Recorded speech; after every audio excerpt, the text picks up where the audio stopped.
Hello, my name is Andrew Collins and I'm a Telly addict. I hate the coalition. They've ruined Question Time. You now get two representatives of the government, both parroting the same line, albeit one with self-serving conviction, the other for fear of having their dinner money stolen, while we, the voting licence fee paying public, are increasingly reliant on the non-politicians to represent us. I think that is a very, very constructive approach by the Prime Minister. Russell Brand. What I think is that I lost my faith in what the government thinks after the Iraq War when they voted for that. So last week's edition was a case in point. Yeah, whichever ed you are, whichever party of big business and the rich, you're Parliamentary Secretary, Under-Secretary for Energy, Climate Change, Employment Relations, Consumer, Postal, Foreign, Commonwealth Affairs, Trade, Industry, Milk, Sugar for.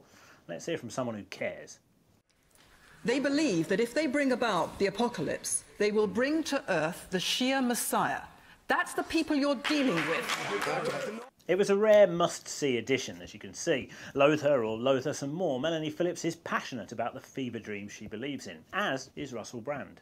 So, unless there are significant changes over where we get our revenue from, and I might suggest people that have got loads and loads of money, people that are in the top tax bracket, yeah, like me, mate. I should pay a bit more tax. I'm happy to pay tax because, listen... I'm sure the government would accept a voluntary contribution. If I was going to give money to people, I tell you what, if I was going to voluntarily hand over my money, it would not be to the Tory government, man, because I don't trust them people. I don't trust any of them. You'll have spotted that the traditional five-person panel only contains two government ministers, one of the Eds for the government and Tessa Jow for the Olympics. Sorry, the opposition. Plus three comedians. Boom, boom. I think that you're an army officer, aren't you, mate? So you know the score. I think that what we need to focus on is the humanitarian component. As you said, there's 4 million refugees inside the borders, 1 million outside the borders. This is World Refugee Day that no one seems to care about because the narrative of war is attractive to us. You don't have Xbox games about, hey, go give someone some aid on a border. You want to see destruction and war. Our militants, our leaders like to be heard being militant and bellicose. But it ain't no good for us. It's not helpful for us to exacerbate conflict in Syria. Question Time draws scorn for wheeling on celebrity panellists, but I don't mind if they're as engaged and as engaging as Brand. With the stand-up Dickensian libertine at one end of the C-shaped desk and the Islamo-terrified mistress at the other, I could actually start to tell left from right again. Meanwhile, back in the middle of the road, a minefield of titling etiquette. It's not called Marple, it's Agatha Christie's Marple, although, according to the on-screen title card, it's Agatha Christie Marple. So, what do you write about this time? Thank you very much. I'm working on a little spy story. Just a bit of fun. The trouble is, I'm stuck. I can't think of a suitable name for my hero. A charming little optional extra from the otherwise faithful adapter Charlie Higson, author, of course, of the Young Bond novels, and surely nothing to rile even the most ardent Christie or Fleming purist. There was much else to recommend this first Marple of the run, but this payoff, which has nothing to do with the whodunit, is worth preserving. So, without further ado, allow me to introduce tonight's speaker, author of Birds of the West Indies, Mr. James Bond.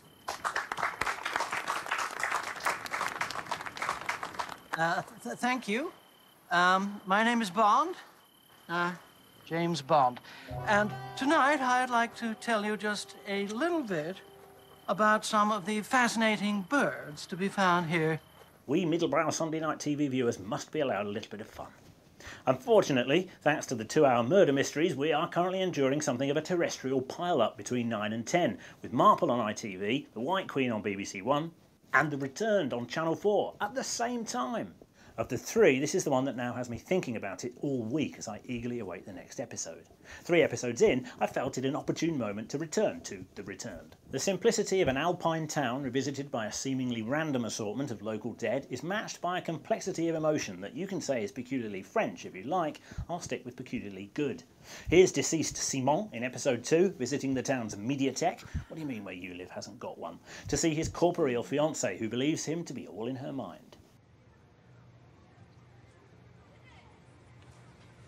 Tu sais, c'est pas parce que je vais épouser Thomas que je vais arrêter de penser à toi. Tu fais partie de ma vie. Je t'oublierai pas. It's devastating stuff. And if last week's Horizon about cats made you want to live in Surrey's idyllic Shamley Green, Les Revenants must have surely caused a stampede of second home-buying scumbags to Annecy in Haute-Savoie in the Rhône-Alpes region. Here's Julie, played by Céline Sellette, whose story dominated episode 3, sorting out a prospective buyer for her lovely flat. But you can't take your eye off zombie kid Victor for an Haute-Savoie minute.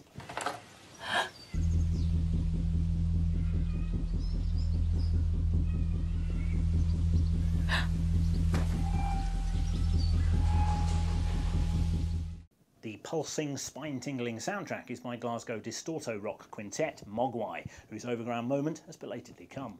It's one of the many mystical elements of this metaphysically narcotic psychodrama that conspire to draw you in.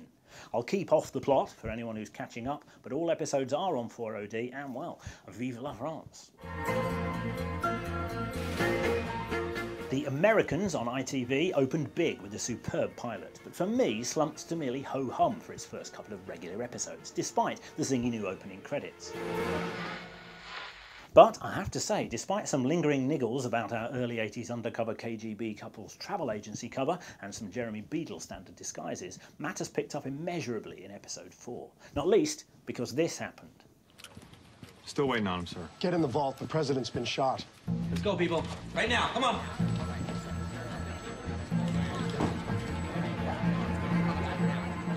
When John Boy Walton is reacting to the real-life assassination attempt on America's last Cold War president, you have my attention. But it was the reaction of the Russian spies, increasingly well played by Matthew Rhys and Kerry Russell, that clinched it. And all this while the executive producers' names were still flashing across the screen. The president decided he wants to transfer the helm to the vice president. He will do so. What is it? As of now, I am in control here in the White House. Supporting role there for Reagan's hierarchically presumptuous Secretary of State, Al Haig. I do love it when a fiction folds in fact. Also, after the memorable use of Tusk and In the Air Tonight in the pilot, but little to match it since, the Americans got back on the apt music horse in episode 4.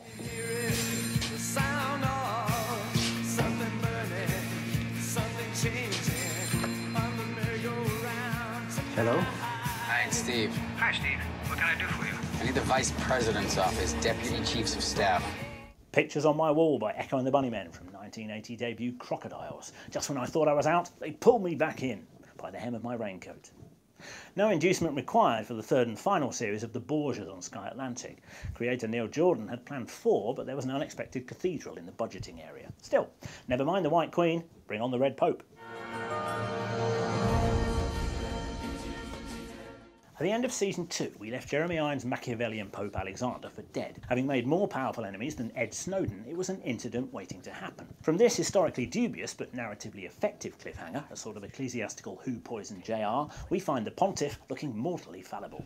I can beat him if you lend your strength to mine. None of you wants to be Pope in any case. What you want is power, and that I will give you, all that you can eat of it.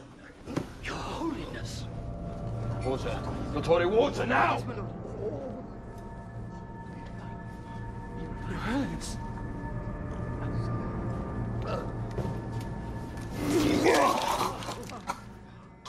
Hooray! He is risen. Thanks to some quick thinking by his daughter Lucrezia and half a gallon of liquid charcoal, the Pope lives to commit cardinal sins for another day. When Irons first minted this pantomime role of a lifetime 2 years ago, he seemed to be channeling Scar from The Lion King. With unfortunate doddery comments made by the actor in an interview about gay marriage, pinching bottoms and Operation Utery, he now need only channel himself. This past night, your poisoning has rattled the grass and all the snakes in Rome have slid forth. Della Rovere may not be the worst of it.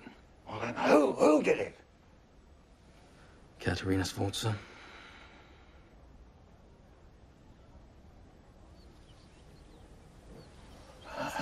Bitch. It's overripe, grandiose stuff, but the Borgias knows even better than the West Wing in its prime how to sweep importantly down a corridor. Shame it has to end. I'm sure it'll be shown again. After all, history has a tendency to repeat itself.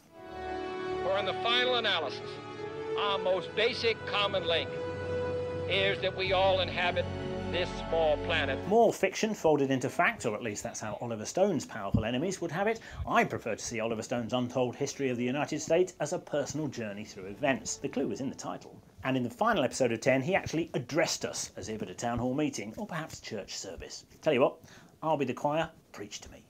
And nationalists will object, but theirs has proven not to be the way. A young woman said to me in the 1970s, we need to feminize this planet. I thought it strange then, but now I realize there's power in love, real power in real love.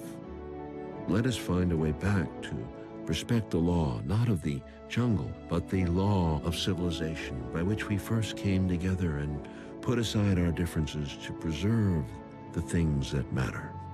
Herodotus wrote in the 5th century before Christ, the first history was written in the hope of preserving from decay the remembrance of what men have been.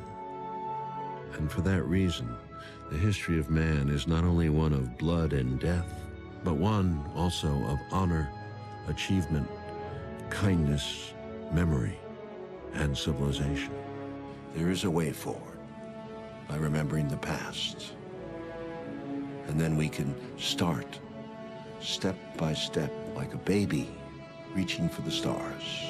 Over the past 10 weeks, this contentious series stirred the blood while it scrambled the brain with a relentless alternative post-war narrative about America as world baddie. Stone even had a go at that nice Barack Obama. Obama welcomed the troops home at Fort Bragg, North Carolina, ensuring that the end of the war would be as dishonest as its beginning. And made a powerful case against Hillary Clinton's revisionism through the power of his own revisionism. It was a great American revisionism off. The Third World War that so many feared never came. And many millions of people were lifted out of poverty and exercised their human rights for the first time.